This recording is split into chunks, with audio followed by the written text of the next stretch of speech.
right, welcome back to Morning Express. It's now 7 o'clock local time, and today being Wednesday, would like to dive in straight into the newsroom. Now, the newsroom is where we look at how we members of the Fourth Estate have basically handled some of the big stories that have been going on. And we know that for the past few days or weeks, we've had the story of Sharon Otieno hitting the headlines several times and for various reasons. But we don't want to restrict it to that. Today, we want to look at murders most foul and some of the murders that have taken place and how we've handled those cases and whether we have kept you abreast of the most important details of those particular incidences. Now, the question that we are running this morning, just a quick reminder, is has the media done all it can to highlight unresolved murders in the country? Has the media done all it can to highlight the unresolved murders in the country? So far, 36% of you say yes, we have. 64% say no, we have not. So we'd like to put some flesh into those yeses and those no's. Do let us know why you say yes, we have, or no, we have not. So has the media done all it can to highlight unresolved murders in the country is the question that we're running this morning. I'll quickly reintroduce the panel that we have here this morning to have this debate. Remember, you're welcome to participate in this conversation, and you can do that online. The hashtag is KTN Morning Express. You can also tweet, and the Twitter handles are going to be displayed as we carry on with this conversation. So a quick reintroduction of the guests. I'll start with the lady, Anne Soy, journalist with BBC. Thank you for joining us. We also have Tom Odula, who is a journalist. And last but not least, we have William Hayoka. A bit of French there, who's also with the Human Rights Watch. And thank you for joining us this morning. Let's be fair and start with that question. Have we done all that we can? I'll start with you, Anne. Well, I don't think so, because when you look at some of the murders that have taken place in the past, and, you know, I'm reminded of the murder of Sando, we still have many unanswered questions. And so, given that trend, it's not difficult to see why people are very skeptical about whether the murder of Sharon will be resolved and whether all the answers will be, all the questions will be answered. Okay. Now, we normally are accused of being very good at breaking stories. We are there on time. We, give the headlines that basically will get the attention of the people.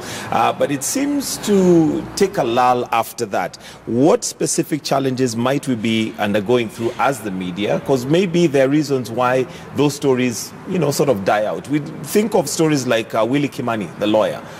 It was very, for almost a week and a half, there was no other news other than Willie Kimani. But now it's almost a forgotten story. Absolutely. I think there's a case to be made.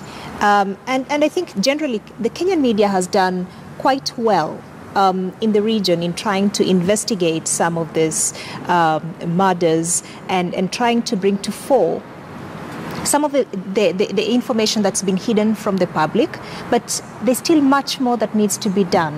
Obviously, there are hurdles along the way, and when you look at some of when you're dealing with the sources, you have to vet these sources to make sure that, it's not just political propaganda, just that trying to derail your investigation. But then we need to have teams dedicated to uncovering some of these stories in the long term until they are resolved. All right, Tom, let me come to you. And I don't know, do you agree that we have not done enough, or would you say we've done all that we can? No, we've not done enough. We've not done enough to ensure the police force is properly working. And so, if you follow on that, then how do you expect murders to be resolved if the police force is functioning at? But to be fair to the media fraternity, there's not much we can do about ensuring that the police force is working. We can only report and give the story. But then we don't report enough on reforms in the police force. We don't emphasize enough on why they're important. And you can see the stories of the Kavuludi-led team. They fizzled out after a couple of months of high-profile follow-up. And then now nobody seems to know what they're doing or where they're headed. What happened with the police reforms. Although it's not just the police. different agencies here that would play out when it comes to murders that possibly don't follow up to the end. But I guess it's our responsibility to ensure that we keep tabs on them. And what are the possible challenges, William, that you possibly may highlight that maybe we've gone through as media that stops us from following through to the end? Yeah, for my experience as a journalist in the media houses, the problem, I would put it much on the editors or the media managers, because today a reporter is breaking a story. He runs it for the first 1 week very well, the paper is doing very well, but after that it fizzles out because this same reporter now is given another story to pursue. So he abandons what he was doing, which had not been concluded. So we should have a good management of story follow-ups, so that we don't just run the story and then from there we tell the journalists, now move to this other story. We should have specialized desks in newsrooms. And follow-up, it should be very, very important. We are doing very poorly in follow-up. In follow-up. Yes. And I guess you're basically adding flesh to what Anne mentioned, and that is having a specialized desk for maybe crimes, yes, possibly, and investing. And do you think we need to maybe invest a bit more in even staffing? Because one of the things that we may be facing as a challenge is the fact that, like you mentioned, the reason why a reporter will be taken off one story to another is maybe because there's another breaking story and they may not have enough staff to go take care of the other story. So removing from that one, and that sort of, spoils the follow-up. Absolutely. I think there is need for investment. Having been in the local media, actually here at KTN for 7 years, many years back, I think there is need to invest more in specialized desks, in crime reporting, and this is something that KTN did very well and has been doing very well for many, many years with the inside story, because it steps away from the day-to-day coverage of stories and looks in depth into some of those uncomfortable investigations that need time, that need investment, but also the journalists need support. They need training. They need the support of the management, because some of these stories will be challenged for obvious reasons, because they make some people uncomfortable, and you need management to back those journalists up. When you look at the story of Sharon, for instance, it was a story that a journalist was working on, and in this case, he's ended up being part of the story. Did he receive enough support? Was he backed up enough? Did he have enough training to do that kind of a story? So this is a time we should take advantage of this moment as the media fraternity in Kenya to look at how newsrooms are run, to look at how journalists, especially in the regions, are supported when they try to cover some of these very sensitive stories. All right, Tom, do you think we need specialized training for crime reporting? For obvious reasons. One, there is the safety aspect of the journalist. They say that there is no story that is worth your life. But at the end of the day, when you're doing some of these stories, because of the huge interests that are involved, your life could even be at risk. And the case you've mentioned just now being one of them, special training? Yes, definitely. I work currently for the Associated Press, and they would not send me to a hostile environment without hostile environment training. I'm sure Anne has to go through the same process.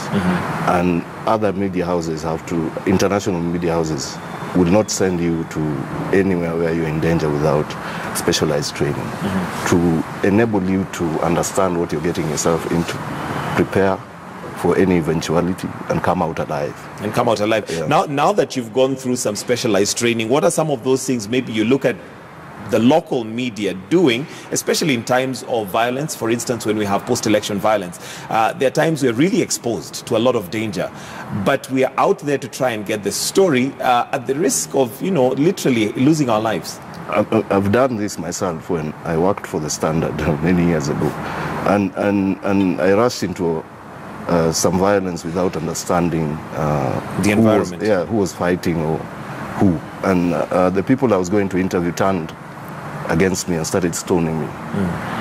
But I didn't get the support I needed then. And I don't know if much has changed since then. And Barack's story kind of shows nothing much has changed. Yeah. All right, I'll come to yes, Anne. I'm sure Tom will tell you that before being deployed to cover a hostile story into a hostile environment, one, you have to sit down and try to do a risk assessment. So what are the potential risks that you're going to encounter when you cover that story? And then some things that look simple, but they're very important, like your attire. Are you dressed for that story? Because I have been covering riots, especially around the electioneering period, and we meet with local journalists there who are very smartly dressed. And by that I mean stilettos, 6-inch high. This just shouldn't be here. You look the part for the screen. It's a risk but to it's you. A risk area. You look good, but this is a risk. Anne is right. I was being stoned because I wore a suit. I was just, I was assigned to Parliament, and then I was told to go and cover a riot. So the people I was going to cover thought I was a representative of the person they were fighting because I was in a suit. Simply because of your dressing. So that's something that would have potentially put you in danger just by your dressing. William? I would like to add something on what my two colleagues have said. But I wouldn't want to absolve our local journalists because I've been part of the safety and security trainers in this country. And the Media Council, in conjunction with the donors, the GID, Journalists in Distress, have done a lot. The problem is how the journalists are managed in the newsrooms. When it comes to covering, so what Abdullah said, you are doing a story, you are assigned in the morning to be in Parliament, but then you are pulled from Parliament, comes up. And then you are told, now go to Kikomba, there are riots. And you see, the problem in this country is that majority, 75% of the journalists who are working in newsrooms are not, they don't enjoy safety of their jobs because they cannot stand up to the editor and say, no, I'll not do this. Though in our training, we tell them, if there's much risk, you should not go for it because you'll become the story. Okay. But I'm sure more than 2,000 journalists in this country have been trained on safety and protection.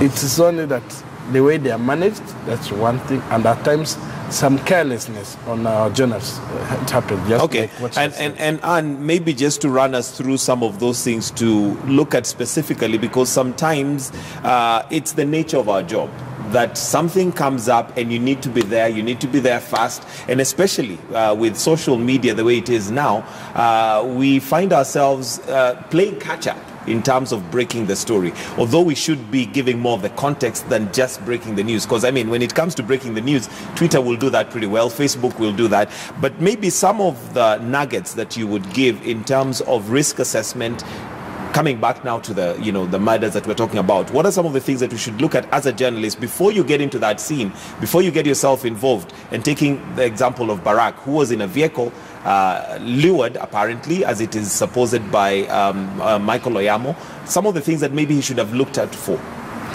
Well, first of all, I must say that it's very good to hear that 2,000 journalists have been trained in hostile environment reporting. And that said, I think it's something that media houses need to continually invest in because Kenya has a very vibrant media environment, and we have enjoyed the comfort of having a relatively safe operating space. But then we need to change with the times. We need to actually stay ahead. So some of the things would be just sensitize everybody across the board, even if they're in the online teams, about the need for safety. I had to tweet back to one media house some time back when there was an attack somewhere near I think it was in Lamu, and they were very quickly tweeting that we've sent our team. It's at midnight, and they said our team is on the way to the scene. To the scene, which already exposes them. Exactly. So I just tweeted back and said, if I were you, I wouldn't be tweeting this information. And so we need to have that consciousness, all of us, whether they're in production department, whether in online, everybody needs to know that safety first. Before you get the story. And then media houses, I don't know whether it has changed now, but they need to have very clear policies about how to cover stories like these, how to cover hostile stories, and to make sure that they protect their journalists, because they are really at the front line. Obviously, every journalist wants to go there to be seen, to be right in the middle of action, but not at the expense of their own safety. Okay. So those are very basic things that we need to do, and we need to do them continuously. All right. Tom, there is another area that possibly one might want to look at, and that is the area of remuneration. Because again, when you cover these high-profile stories that have very huge interest, there could be what they call brown envelope journalists, where, a brown envelope could be slipped to kill the story, so to speak. How do we circumvent that, or is it just down to being professional? Again, we look at the environment that we're in terms of corruption. It's something that has not left the media houses, without being touched. I think the media needs to step back and look at what it represents. Are they representing the people, or are they representing their own interests? The reason, I've been looking at this for a long time, and the reason you don't have sustained investigation desks, as in one that has been there for 10 years or 20 years, is because at some point it'll almost cave in. No, the interests of the media house and the interests of the people will clash. The investigation desks will ultimately go and dig for that. And in a country which is as corrupt as Kenya, a lot of the people who give the newspaper or the media house revenue are the same people who are corrupt, the same people you're going to dig that from. So at that point, the media house is just forced to back off, because it's either we survive. It's competing interests. It's competing interests. And I think then when you look at that, the media houses have to just step back and realize that it cannot continue. It's not sustainable. When you look at Nigeria, I mean, they get 1 hour of power a day. So 1 hour of power a day, no water. And this is the same trajectory that Kenya is taking. And the media is the last bastion of hope for the people. If we don't do anything, then it may all be lost. It's just become a banana republic. That's the way I think about it. And you want to weigh in on that? Yes, I'm very glad that you brought that up, because it's one of those ills that's in the media that nobody is talking about. Right. And I wouldn't say that we circumvent it. We have to confront it. It's an issue that we have to confront. I remember joining the media nearly 13, 14 years ago and being lost, especially when you go to Parliament and after the press conference, there's somebody distributing money. So for a moment I was lost. I was like, so what am I supposed to do? I actually know what I'm supposed to do, but it's so casually done and it's so accepted that, if you want to do something different, you actually look like the black sheep. Right. And it's okay actually to be the black sheep. It's okay to suffer the repercussions of refusing to be corrupt, because I know that for a fact that sometimes when you refuse to take the brown envelope, they turn the heat on you. And they say it must be our opponents who have paid you. That's why you're refusing to take this. And so this is something that we must address. It is something that we must confront, and we must tell all Kenyan journalists, especially the young ones who are coming into the system, that no, you shouldn't take the brown envelope. And no, you shouldn't demand for it, because some actually demand for it. Absolutely, or expect it. But where do we begin that conversation? Because the question is, a survey was done not too long ago, because now you've talked about the young, and it revealed that for the younger generation, it matters not where your money comes from. It's more important that you're doing well financially. And that is a societal problem that we have. So that affects us even in the media room, or rather in the newsroom, by virtue of the fact that There's this reputation and way that you're supposed to look or feel pressured to look, which is driven by money. Should drive a certain car, should dress a certain way, at the expense of actually delivering the right story. Well, what will happen if you don't drive the so-called right car, and which is the right car anyway? I mean, if I go outside the standard group and take a matatu home, does it make me any less of a journalist? It does not. No, it doesn't. And I use the matatu and proudly But are we so. having those discussions amongst ourselves? Because maybe the mentality that the journalists and media has of what they're supposed to be is not, we've lost the plot, so to speak. William? Yeah, I think there's a wrong mentality within the media fraternity that they want to dress well. Lifestyle, I would say. The lifestyle does not reflect who they are. I mean, to be a journalist, you don't have to be in a suit. You don't have to put on a very expensive shoe. You don't have to drive a big car. Even in Europe, there are very few journalists who go around driving. And most people in jeans, in casual wears. It's the best in the real sense that you get somewhere, especially if you're a journalist. You don't have to be easily identified. So when you want to put on very expensive, everybody will see you are displaying your wealth. You are the security in safety and protection will say you are exposing yourself.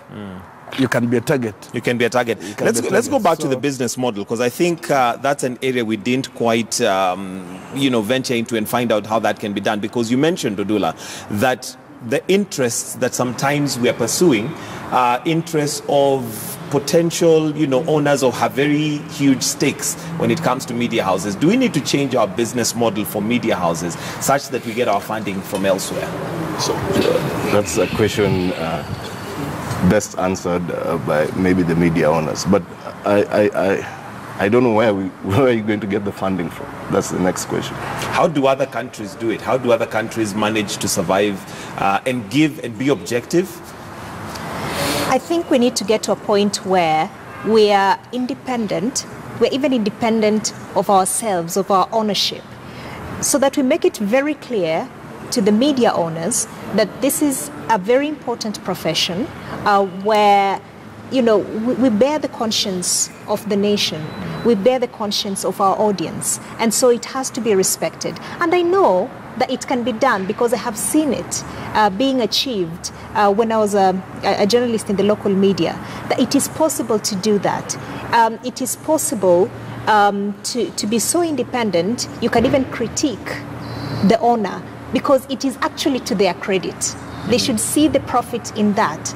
Because you see, if your media house is just going to toe the line, and to just give news that is in a certain perspective that pleases the owner, people will see that. People are not, pardon my language, people are not stupid. They will see through that, and the ratings will go down. But then if they see you as an objective media, as independent, sometimes even of the ownership in terms of the content, they're going to respect that media houses. It's going to be more profitable for the owners, and that's what they need to realize. Okay, and of course then comes in the political twist, because we do have a lot of politics, or rather media houses that are owned by people who have political interests, and sometimes some of these murders have that twist. William, how do we go around that? How do we stand up to that? Because at the end of the day, you could also be looking at losing your job. Yeah, Anne has put it very right, that we should have a policy where you separate, this separation between the professionalism and the ownership. I want to give a good example, because I've been very keen in the country. I've seen a lot of negative stories, especially KTN and SGL, where even the ownership of SGL, when there's a story that is not positive, it has been run very well. And this should be the way Standard Group is doing it. We know of who owns Standard, but we know of stories that have been written that may not be really acceptable if it were to other owners. Maybe uncomfortable. Yes, but it has gone well. So SGL has set the pace. We should go on. The other media houses should also copy and move up. All right.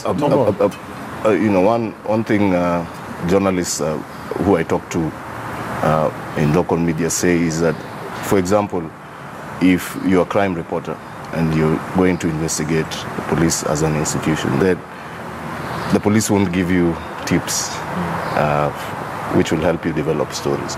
But then there's a way you can circumvent that. Just put out a public announcement and ask people to report any crimes that happen to them. And then that will force the police now to come and react and say, no, this didn't happen this way, when you have first-hand account of what happened to someone. What happened. So I think, you know, agreeing with my colleagues here, all hope is not lost. It's just that there's so much to be done. And it looks like there's so little time to do it. Absolutely. Yeah. All right. Maybe just going back to focus, and as we wind up, I'll start with you, William, with your closing comments on what you possibly would want to see moving forward. There are quite a number of cases. We have Chris Msando, Willie Kimani, George Mushai, who is a former member of parliament, Jacob Juma, George Saitoti. I mean, the list is endless. What is it that you'd want to see from the media fraternity to ensure that those murders and those deaths do not go unaccounted for, even if it just means highlighting them and reminding the authorities that these murders have been unresolved so far? One, consistency should be there, so that every story that runs, is when you break the story, you should run to the last conclusion. So we need consistency, and that means a lot of follow-up on stories. Two, we need media managers should support the journalists, especially young journalists who are involved in investigative journalism. Look at the background of this person. How old is this person? Can he manage this story on his own? We should give them backups. Two, there's the issue of embedded journalism. Like in this case of the Sharon murder. You see, it was very unfortunate that Barack had no transport, and he had left Homa Bay around 5 to go to Road Kopany, from Road Kopany and go to Rongo, which is quite a distance of almost 60 kilometers or so, with no transport. And yet, the media house he works for is capable of providing that transport. Providing that. Okay. It was also very risky that he was alone that evening night. This is a journalist, so unfortunately, who did not even carry with him even a camera in such a case. Again, waiting for verification that that is indeed the truth of how things happen. But I guess what you're saying is that support from the media house is what is required. Yes. Tom Odula, your closing comments on what possibly you'd like to see moving forward to ensure those unresolved murders do not remain unresolved. Corruption, the effects of corruption and its reach should be gotten rid of, should be out of the media. There is no place for that, because that's what affects journalists' work. All said and done, it's not the media houses that don't have resources to do this. It's their interests that clash with the people who are being investigated, and that's what shuts down the stories. That's what shuts down the consistency. That's what kills the stories. Yeah, the stories. Yeah. And sorry, I'll give you the last word. Well, so basically, I'll say, as a Kenyan journalist, I would like to see, our vibrant media continue to grow. So for the media management, very important. We need focused leadership.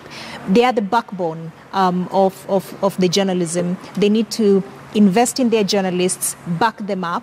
And for the journalists, this is not a job that you do just to earn money. This is something that you have to live for. It is a calling. And so stay true to your calling, keep away from corruption, and stay focused on the job. And to media owners, because you brought that up, you've put in your money, you have recruited professionals, step back. They know how to do the job. Allow them to do the work. Thank you very much. We'll have to wind up that conversation on this platform. However, we're going to continue with this conversation online. So I'd like to take this opportunity to thank you, our panelists this morning. Anne Soy, a journalist with BBC. We have Tom Odula, who's a journalist. And last but not least, William Hayoka, who is a journalist as well, but also a director with Human Rights. But the conversation goes online. And the question, remember, we had asked earlier on is, is, has the media done enough to highlight the unresolved murders? Have we kept them on the fore? Would I like to look at the Twitter poll? Question has been, has the media done all it can to highlight unresolved murders in the country? I'll give you the results not too long from now. Keep the conversation going on, and we shall wind up this segment right here. But do stay with us right here on Morning Express. We'll take a short break. We'll be right back.